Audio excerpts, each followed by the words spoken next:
So I would formally like to begin this Q&A webinar with our law faculty staff. My name is Timothy Parker. I'm an International Communications Officer at External Relations here at Lund University, and I will be moderating the panel today.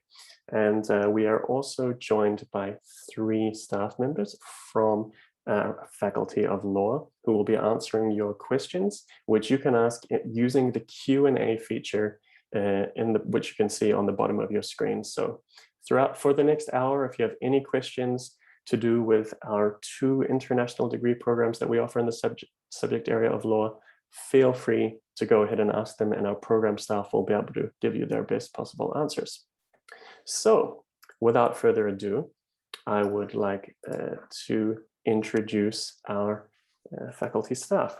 So we'll start with Jessica. Could you please introduce yourself and let us know which program that you work with? Yes, hello everybody. My name is Jessica Almqvist, and I'm a professor of international law and human rights, and I'm also directing the program on international human rights law. So I'm here today to answer questions regarding this program in particular. Welcome. Thank you so much, Jessica. Julian, would you like to introduce yourself and let us know which program you are working with? Yes, so my name is Julian Nowag. I'm an associate professor in European law, and I do mainly research on competition law and EU law. And I'm one of the program directors together with my colleague Marja-Liisa of the Masters in European Business Law. And yeah, that's why I'm here today. I have to apologize a bit because I might need to run out, because today I'm looking after our little one. So please apologize if I have to run out at some point, but I'm looking forward to your questions. Thank you for that, Julian. And Marja-Liisa, could you please introduce yourself and let us know which program you are working with as well? Hello, also from me. My name is Marja-Liisa Öberg, and I'm a senior lecturer in European Union law here at the Faculty of Law at Lund University. And I am a co-director of the Masters in European Business Law program together with Julian. Thank you so very much for that, Marja-Liisa, and to all the staff for introducing yourselves. So I would just like to reiterate that at the Faculty of Law here at Lund University, we offer 2 English tort international degree programs, and that is a European business law and international human rights law. Both of the programs which we have are represented today by staff. Here at Lund University, we also do have some other law-related programs which are not actually at the Faculty of Law, and we will not necessarily be discussing those today, and they are European and International Trade and Tax Law, Human Rights Studies, and Sociology of Law. So if you are interested in those programs and you want to know a little bit more about those programs, you can go to the program page on our website, and you can send an email to the program coordinator directly that way. So I can see we already have one question from Dennis, which is fantastic. But I would actually like to ask a general question to our staff members today before we answer Dennis's question. So Jessica, perhaps if we could start with you. Why do you think that a student who is interested in international human rights law should apply to your program? Thank you for the question. Well, I think the answer is easy, in the sense that this program is a top-ranked program worldwide, and that depends on the fact that, in part because we have a lot of experience on human rights training and doing human rights research in Lund in particular, because this program was established in 1990, so we've done human rights training and human rights teaching for a lot of years. And another reason is that the program is a joint venture with a human rights implementing institution, which is the Raoul Wallenberg Institute of Human Rights and Humanitarian Law. So this makes the program quite unique, because we have on one side the law faculty providing teachers with strong research records, excellent research records, and but we also have the Wallenberg Institute to provide some more practical dimension to human rights, which I think is equally important. I will say more about the program later on, but I think these are the most important points. Thank you so much for that, Jessica. I was planning to ask you about the Raoul Wallenberg Institute, so I'm glad you covered that one there. And Julian, perhaps you could let us know a little bit more about why students should study European business law here at Lund University. Well, why you should study European business law, that's not, I think, what I can say. If you are into business law and you want to study business law in Europe, then I think the program is one of the best choices that you can make, and you can also see that in the ranking. Our program is slightly younger than Jessica's program, so we are not around for that long, but I think it's already well established and beyond it's a decade old. The program itself offers a lot of flexibility. So it's a 2-year program, but you can also take it as a 1-year program, and I think that's important to highlight. So if you're taking it as a 2-year program, then you get to choose a lot of different options. You can essentially tailor the program in the way that you would like to have. You can think about kind of specializations in areas of property, intellectual property law or patent law, or you can do kind of more of an internal market, European competition law, including mergers and acquisitions kind of thing. So it really kind of offers you a nice kind of setup where you can do certain specializations, while at the same time, you do get to understand the very basics and foundations of what business law works and how it works in the context of the European Union, which is a rather unique setup. And so I think that's what I would like to say here. Thank you very much for that, Julian. And Marja-Liisa, would you have some points that you would like to add as to why students should study European business law here at Lund University? I would add on my behalf that the Masters in European Business Law community is a very nice one, because we have a very large percentage of international students attending the program. So not only does it offer a very good academic content, it also provides a fantastic international community for studying specifically European business law. Fantastic. And yes, I can confirm that Lund University is very proud to be made up by a diverse number of international students. So I think usually we have about 130 students from 130 different countries on campus, and that is also reflected in the law programs as well. We do have a question here in the Q&A, so I do have a number of other questions which I'm very interested to ask the staff today.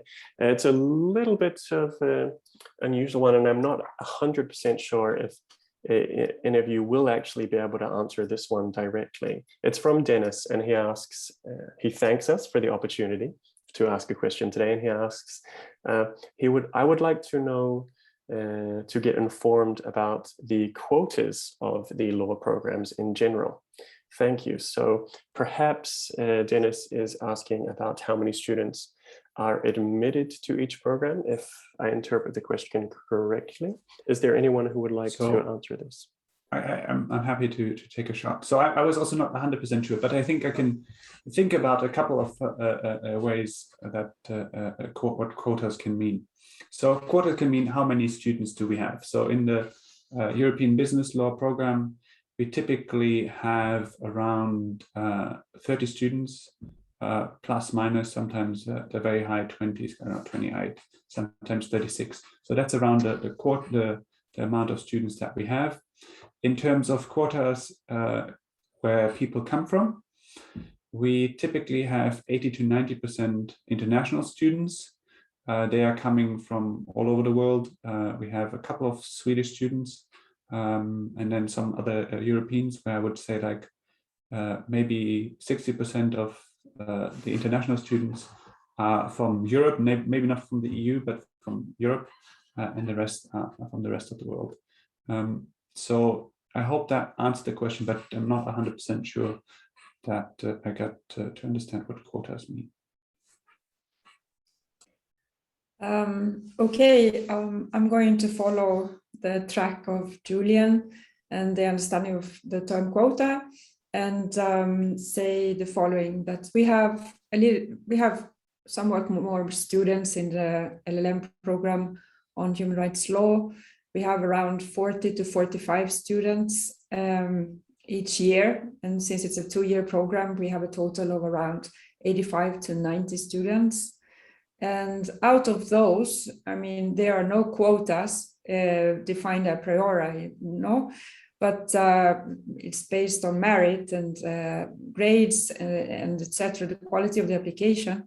But all in all, we could say something general about this, and that would be that we have around 10 students each year who are Swedish, and the rest would be international students. Out of those, perhaps half would be EU, and then non-EU students. And non-EU students, we are so happy to have so many non-EU students, actually, because we're already becoming really integrated in Europe, and doesn't seem so exotic anymore, perhaps, no, coming from Spain as it used to do. But we have students from Latin America, from Asia, from Africa, and we are really happy about that. And yeah, that's my answer to the quotation. Thank you very much. Marja-Liisa, was there anything else you would like to add here, or has the answers already been covered? Thank you. I believe the answer was covered.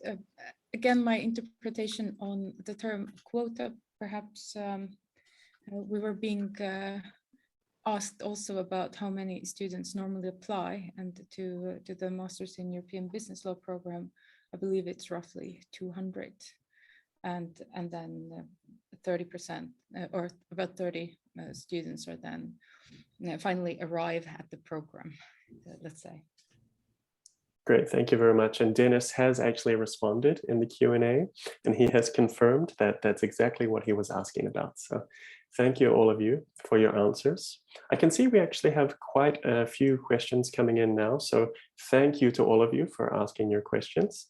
I would just like to, seeing as we're at the beginning of the webinar, I would actually just like to ask one more general question to all of the staff today.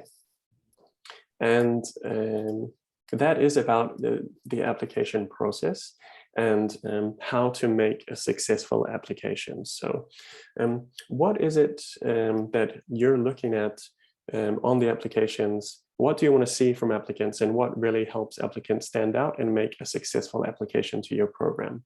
So is there anyone who would like to go first for this one?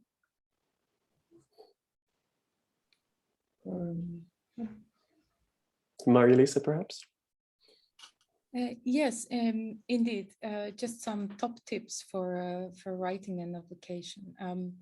Well, what kind of students are we looking for? We're generally looking for curious and open-minded students interested in the subject area of the program, and also able to demonstrate their interest in the program.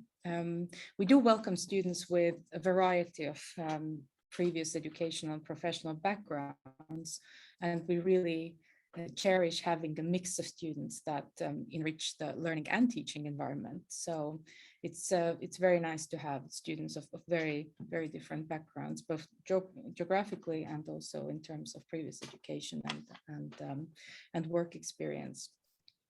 How to make a successful application? I would say the top tip here is to really acquaint oneself with the program. There's very good descriptions on the website, and to design the actual letter of application in line with the contents of the course. Demonstrate that this is what you want to do. You have a genuine interest in European law or business law in the European context, so that we who work with the applications also can see that you really want to be part of this program, and that you would be a very good asset to this student community. Thank you very much for the answer there, Marja-Liisa. While we're on the topic of European business law, Julian, was there anything else that you would like to add in regard to this? Okay. And we'll move on to international human rights law with Jessica. Yes, we have a similar approach and assessment of the applications as in European business law within the Master's Program of International Human Rights Law. We really value interest, curiosity. We value applications that really demonstrate, as Marja-Liisa said also, the interest in the topic that you want to study. No? And one way to make an application and letter of intent more convincing is precisely to look at the website, to check the courses, to expand on your interest, a specific interest in human rights, and not just I'm interested in international human rights law, but say something more about that.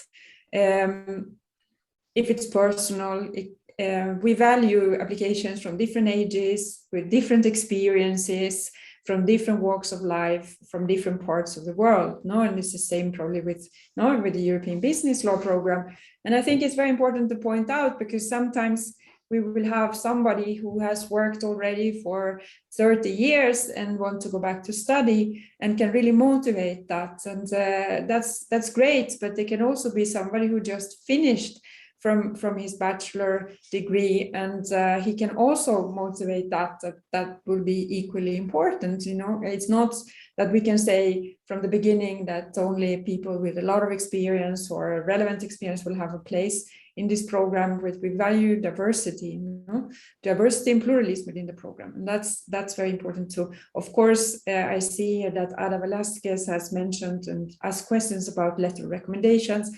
Of course, this is important too, that you have 2 letters of recommendation and that they are written not as a standard format recommendation letters, but that they say something personal about the student who is applying, so that we understand that person who is actually recommending the student knows that student.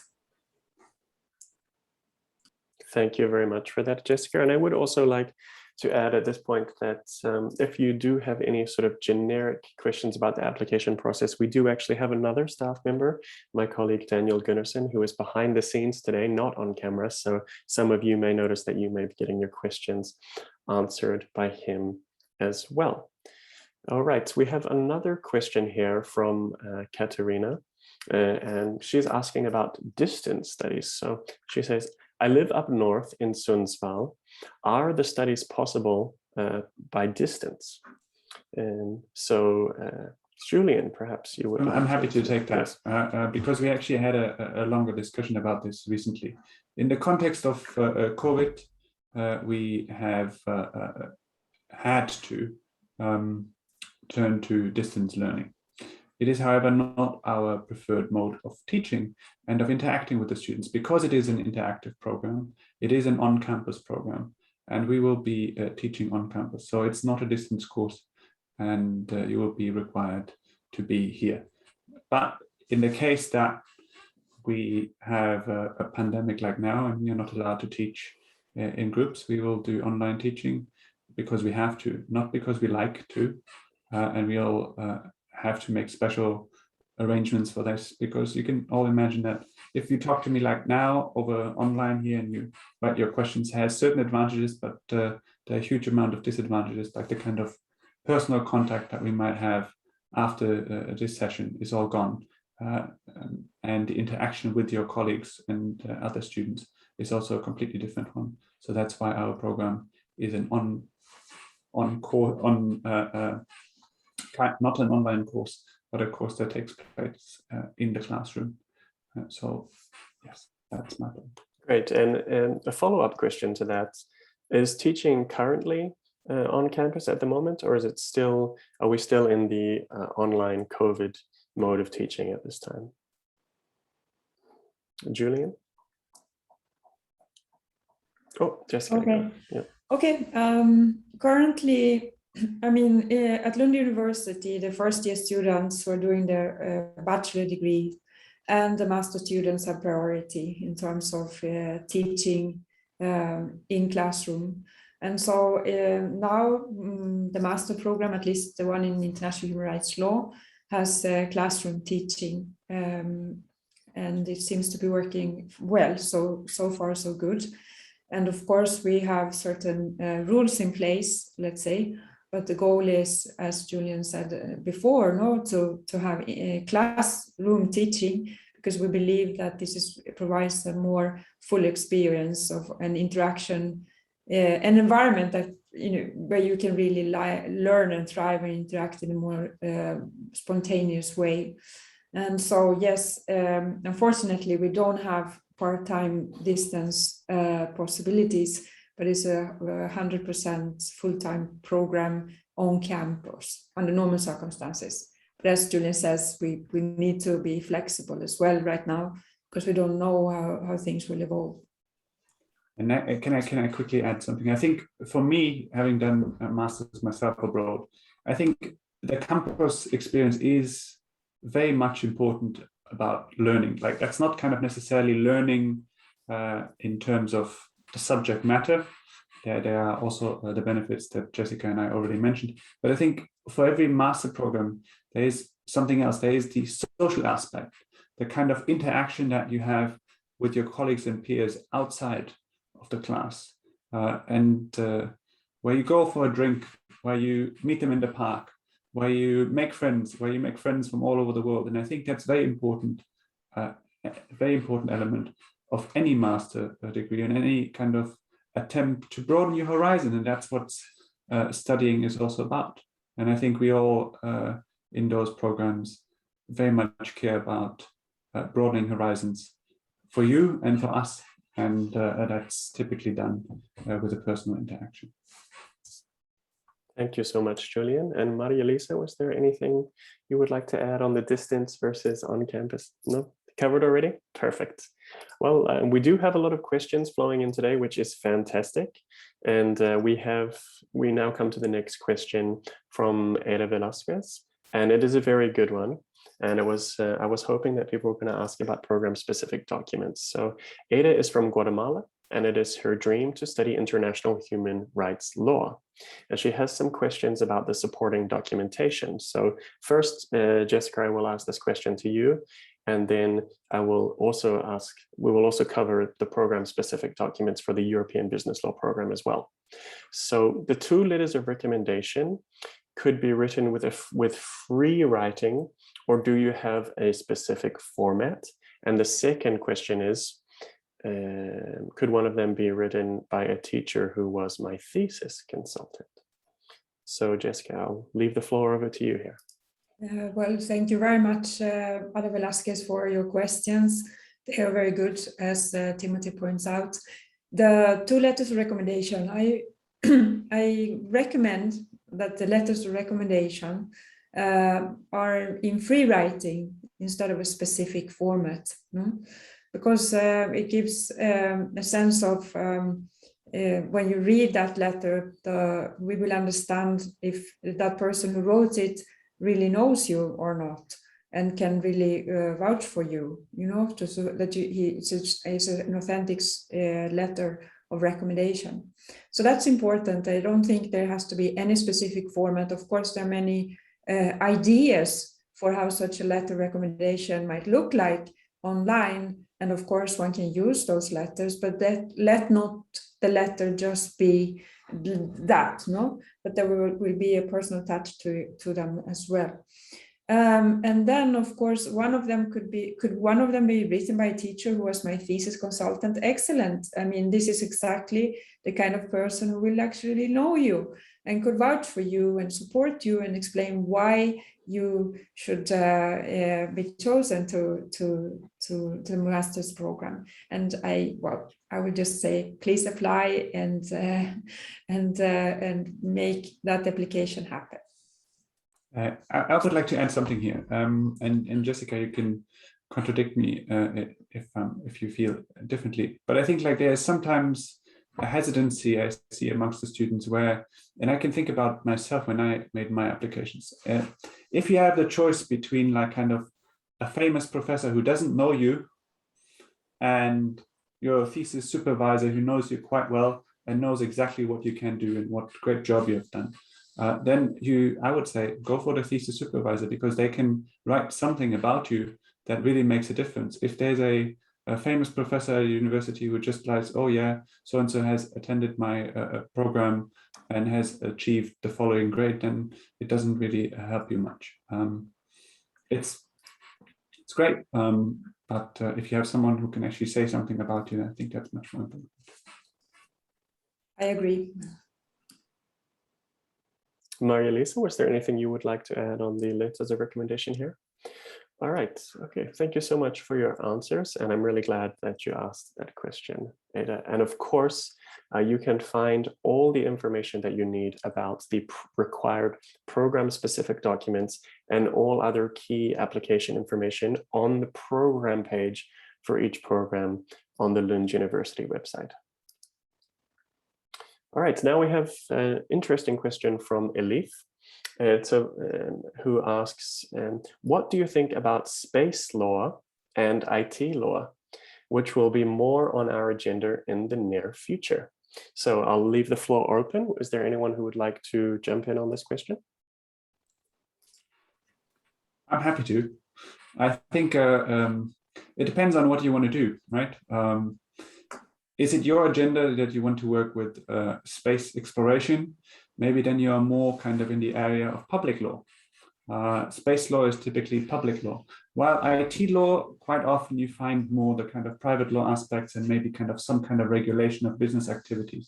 So I think they are both the future. I still think we don't see daily flights into space for the next 10 years. So maybe in that sense, we will not have so much to deal with in space law as we will have and already do in, broadly speaking, IT law, where everything is happening around IT and the internet and data. That's my point. Great. Thank you, Julian. Is there a Marja-Liisa you would like to answer as well? Perfect. Yes, thank you. Again, I take my take on interpreting the question. If the question is about how do we perceive the role of these disciplines in the program, it wasn't specified, but it could have more relevance for the EU business law program, then we don't have courses on either space law or IT law specifically, nor I think will we have either of these in the near future. But generally, the curriculum itself is in constant development. So it depends on perhaps which fields of law within the discipline of EU business law have become more prevalent, such as, let's say, labor law in the gig economy, for example. And so we have the flexibility to introduce new courses, perhaps remove some. It also depends on the availability of staff and their particular specialization. But generally, our elective courses in particular are definitely not graved in stone, and there's a constant development work on those. So whereas specifically space and IT law, I believe, are not going to be added to the curriculum, then other fields for sure might be. Thank you very much. I might quickly add something here. It always depends on how you define IT law, right? So we have currently a course on AI and big data, and that might be well considered to be IT law in a broader sense. But Marja-Liisa is absolutely right to say that we don't have a course that is called IT law and that is planned to be called IT law. We have one on big data, and we have different elements that cover areas of data, internet things, and so on. All right, thank you. And Jessica, was there anything you would like to add here? Not much. We unfortunately don't cover space law so far in the International Human Rights Law program. IT law, to some extent, we don't have a course dedicated to IT law, but it surely raises questions about privacy rights and the vulnerability of persons. We have people who are doing research on these topics within our law faculty, several ones actually, and they are teaching or they're available. So we have expertise within the subject, right? No, Julian, and we would say that we have expertise within the subject, although we don't have a full course dedicated to exactly this topic. All right, thank you so much for those answers. And we do have several other questions which we will get to within the next half an hour. But there is one general question that I would like to ask all of our panelists today, and that is about the structure of the program.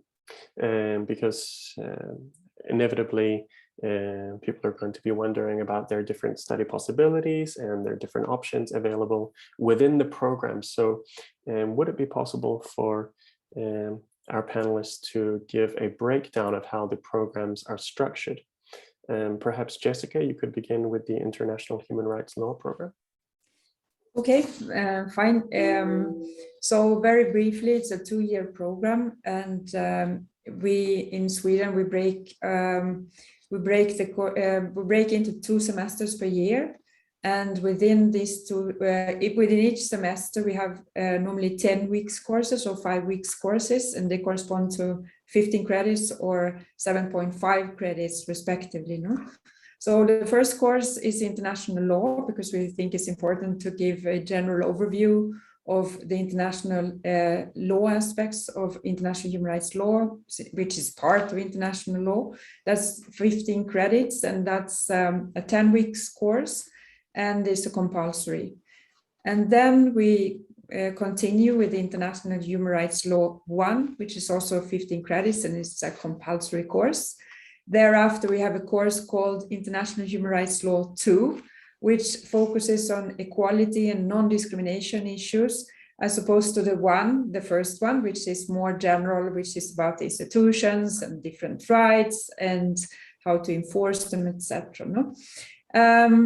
After that, we have possibilities of electives. So there is a possibility to choose 2 different electives, one after the other. And then the first year it has come to an end. No?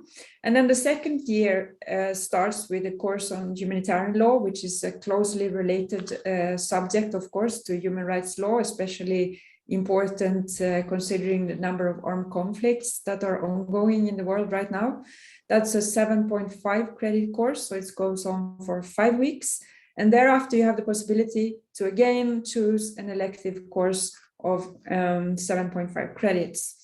And then we will move on to the final course, compulsory course on the program, which is Human Rights and Remedies. And that course will look at and prepare the students actually for also writing their master thesis. It's more about how human rights law is used, what are the consequences of human rights law, human rights violations, what can the international community do in response to them, what can we do in response to them, what are the avenues available, etc. No? We will also address current challenges there. And then finally, we have the master thesis, and that's a 30 credits course. And then you have, if you do all of this well, you have your LLM degree. Thank you so much for that very structured answer, Jessica. Would Marja-Liisa or Julian like to give a similar answer for European business law? Sure. In our master's in European business law, there is a possibility to either follow the program as a 1-year program or a 2-year program. And this choice is up to the student, him or herself, whether they wish to stay for 1 or 2 years. So one is accepted to the program, and then one can make that decision themselves. The program starts off with compulsory courses. So if one opts for the 1-year course, one does not have a possibility to choose any electives. So one starts off with an induction week in which we give a brief overview of the basics of EU law. There's a short course on business negotiations thereafter. After this, there's a larger course on EU constitutional law, followed by a course in EU internal market law and argumentation course as well. Then in the second term of the first year program, there is a large course in EU competition law, after which the students who opt for the one-year program have a possibility to write their master thesis, which is half the size of the master thesis that the students who opt for a two-year program would be writing, because that's the small master thesis, which belongs to the one-year LLM, will then be completed within period 2 of the second semester of the first, or the one single year of the master's program. For those students who wish to continue on to the second year of the program, instead of writing a master thesis at the end of the first year, they have a possibility to choose an elective course, and then to choose 2 more elective courses in the first semester, or in the autumn term of the second year. One of these courses, by the way, can be the European moot court, the European law moot court competition, which is designed as a course, but it provides the opportunity to participate in the EU law moot court competition, which is a fantastic thing. The 2-year program students will then be spending the entire spring term of their second year writing the master thesis. And that's how the 2-year master students have a possibility to design about half of their own personal curriculum, and then also possibility to design certain paths or specializations within European business law with the help of the elective courses. I just wanted to quickly highlight one thing, because I saw the question, and Marja-Liisa already said it, but so you would apply to the program and you don't have to decide whether you want to apply for the 1 year or for the 2 year. You make that decision once you are in the program. So that's when you make the decision. You can then say like, well, I'm going to leave after 1 year, or I'm going to continue after the first year. And then I wanted to say quickly something about this great course, the moot court, the European moot court, because in that course we have been extremely successful at the faculty, and what that means is that you're going to plead the final if you make it to the final. We have been very successful in that regard, and then the final takes place at the Court of Justice in Luxembourg in front of the real judges over there, and they decide who wins the whole program, the whole competition. I'll have to quickly excuse myself. Not a problem, Julian. Just a little one, but I might join later. Let's see. No problem. We have Marja-Liisa here from the same program, so we should be fine. So thank you both of you very much for your answers. We have another question here from Dennis, who asks, how important is the GPA when making your application? Jessica, perhaps you would like to. Oh, you're muted. Okay, so we consider, when we evaluate the applications, grades, previous courses, of course, so GPA, but this is not the only thing we consider. We also consider the motivation letter and how you motivate your interest in the program, as well as the letters of recommendation. So please don't think that if you don't have an excellent GPA that you wouldn't have a chance, but we make a global evaluation, and so it's not the only criteria, or it could be measured up by others. Okay. All right, and Marja-Liisa. Well, I totally agree with Jessica. It's always very difficult to say how important a GPA is on its own. It's not the whole picture, you know. And then it sometimes also depends on how many applicants perhaps come from the same country, how comparable your GPA is to others. But in general, I would not discourage anyone from applying on the basis of their GPA. If you think that your GPA is not excellent, then put a lot of effort into your letter of application and show your very big interest and dedication to the subject and to the program, and you definitely have a chance. So a GPA can enhance your chances a great deal, but a fantastic GPA without genuine motivation to participate in the program is probably not going to be successful either. All right, thank you very much. And we do have a few more questions here, so we will move on to the next one. It is a question about the International Human Rights Law Program. The first part of the question is this a 2-year or a 1-year program? And the second part of the question is there an application fee to assess the application? And seeing as we have a number of other questions here, I think I might actually be able to answer this one myself. And correct me if I'm wrong, Jessica, but the program is a 2-year program and you need to study 2 years, unlike the European Business Law Program, which can be taken for 1 year. And there is also an application fee when applying for all international degree programs at Lund University and actually in all of Sweden, and that is 900 Swedish crowns, and that is due by the 1st of February. All right. So we move on to the next question here from Jose, who is from Spain. It is once again a question about the International Human Rights Law Program. And Jose asks, could you please share some detail about the practical aspects of the syllabus?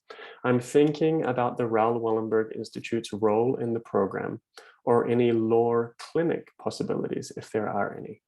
Thank you so much in advance. All right, Jessica. Yes, briefly, thank you, Jose Lorenzo Legua, for this question. A very good one. So the Wallenberg Institute is a human rights implementing institution, and actually it has an excellent library. So many of the students who go to the master's program of international human rights law actually spend quite a bit of time inside the Wallenberg Institute and its library and get to know all the people who are working there quite rapidly. No? And the Wallenberg Institute, then you will be interacting with them, their staff, through the elective courses, which then will reflect, I mean, the contents of these courses will of course reflect that they are engaged on a practical basis with human rights questions. There are also clinical aspects within the courses, although it doesn't show always on the surface. So, for example, migration law, I know that there is a clinical aspects in the sense of taking on cases. There is also an elective course called Human Rights in the Field, where students get an opportunity to develop project proposals to be financed by an external partner. So that will be part and parcel of what the Wallenberg Institute, among other things, do. So that's so the different possibilities to work on practical aspects, and the Wallenberg Institute is involved in our programs in many different ways. Some students also do their internships there, etc. Thank you very much, Jessica. And seeing as we are talking about the detail and content of the program, I would also like to pass the question over to you, Marja-Liisa. Is there any other details that you would like to discuss or with our attendees today about the content of the European Business Law Program?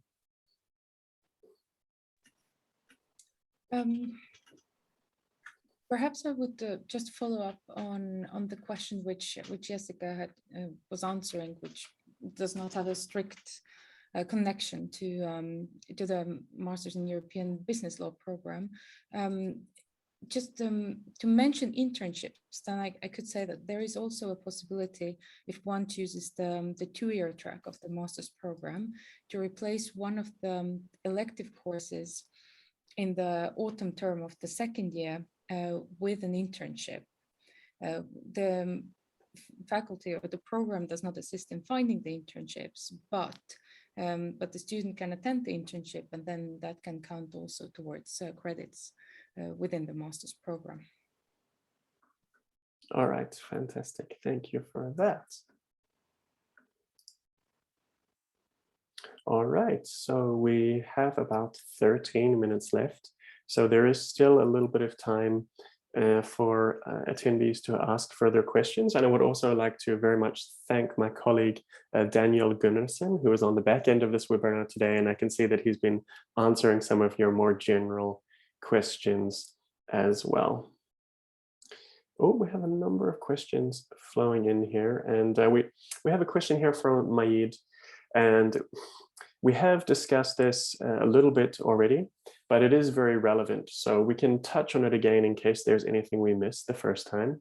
And Mayid asks, what documents do I need to prepare for admission? So there's always, you always need to check the general application requirements, which you can read about on the program page Mayid. And I would also like to note that on the university admissions website, you can also check if there's any country-specific requirements, and you should always pay careful attention to those to make sure that you're proving your English proficiency correctly, and that you're correctly submitting copies of your diploma and your transcript, or if you're applying in the final year of your studies, that you submit the correct documentation to prove that you're in the final year of your studies. But we did touch on letters of recommendation earlier, but Jessica or Marja-Liisa, was there anything else you would like to bring up when it comes to the program-specific documents that are required when making an application to your program? We have touched on it already a little bit, so if there's nothing else that you want to add, that's completely fine as well. All right. Not a problem at all. Okay, so the other questions that we have here are more of a general nature, so I will leave them over to my colleague Daniel to type the answer. And we'll go back to some other questions which I had prepared previously as well. So as a student on the program, in both of your respective programs, how will a student find out a topic for their thesis? And will they have any help with that? And is it possible to write a thesis together with another organization? Marja-Liisa, perhaps you would like to go first. Yes, that's a very good question. Finding a topic for a thesis or any research paper can be sometimes the most difficult part of the writing process. One does not provide ready-made topics, so perhaps I could just share some tips on how to think around finding a topic for the thesis. Firstly, especially if one stays for the two-year program, it has a possibility to attend several elective courses, but also when one just follows the compulsory program, then it's always good to keep an eye and an ear out for hearing about controversial topics or questions that have not been quite settled yet. I mean, there are millions in law, and many of these questions will form part of the debate in the courses. So it's a good tip to follow up on one of those that one's interested in and design them into a research question for the master thesis. Apart from that, and this is one of the great benefits of these programs being in Sweden, and that the academic culture generally is very unhierarchical, and one is always very welcome to contact the teachers and the staff at the law faculty with questions or just a request for discussion on a particular field or topic that one wants to talk about, to perhaps get deeper into and exploring whether there is material to write a PhD, not a PhD, a master thesis about.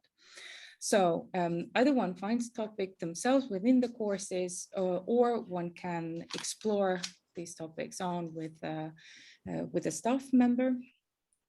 These are the main tips, I would say, but the program continues for quite a long time. So if one really gets stuck, then of course there's possibility to discuss and one is eventually assigned a supervisor.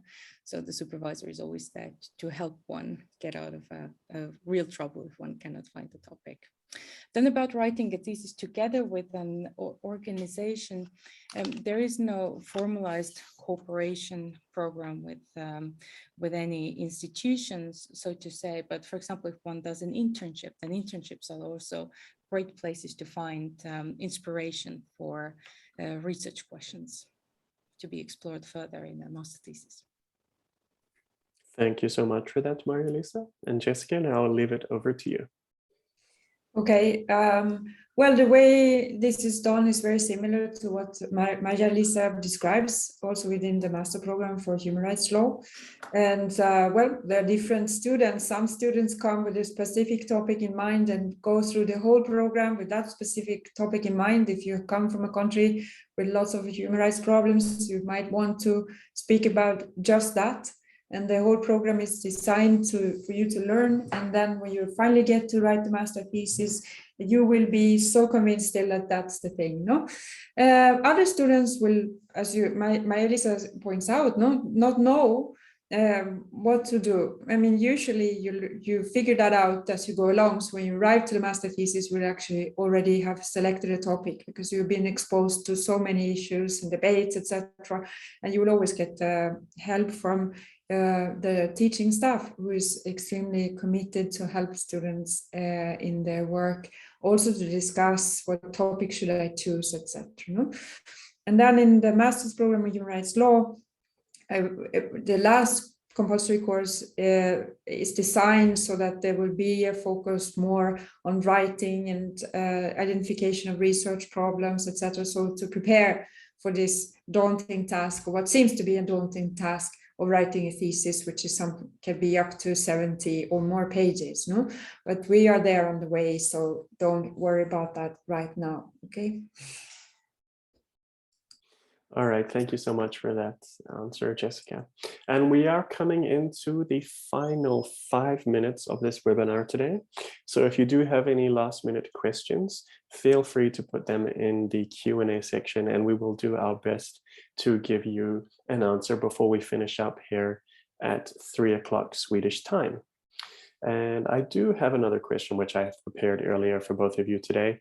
And this is one that is of an interest to many international students, and that is about job opportunities for students who graduate from your program. So what are the job opportunities for students who graduate from your program? And could you perhaps give us some examples of some jobs that graduates from your program have obtained? Marja-Liisa, would you like to go first? Yes, indeed. That's a very good question, and that is definitely one of the main questions that that students have, and rightly so. Well, this program generally prepares for a career in the legal profession, in like very general. Many of our graduates become lawyers in law firms, also in-house lawyers in companies. To give some Swedish examples, for example, Volvo or Tetra Pak, which is a huge company actually here in Lund. Some become PhD students and pursue a career in academia. And then, of course, some choose a path going to the court system and become court clerks.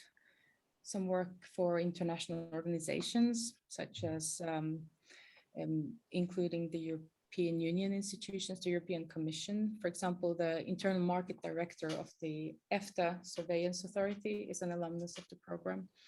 So I would say it prepares you for the legal career in general.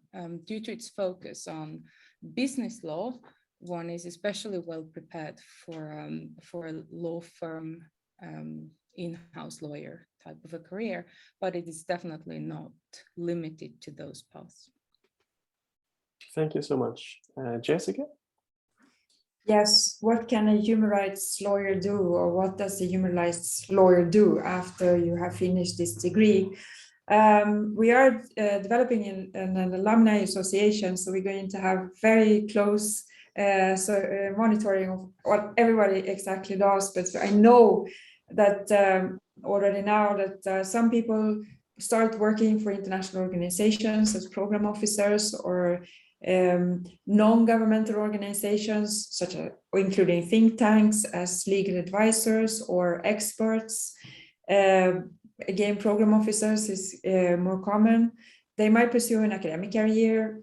Some of our students, this has happened with great success.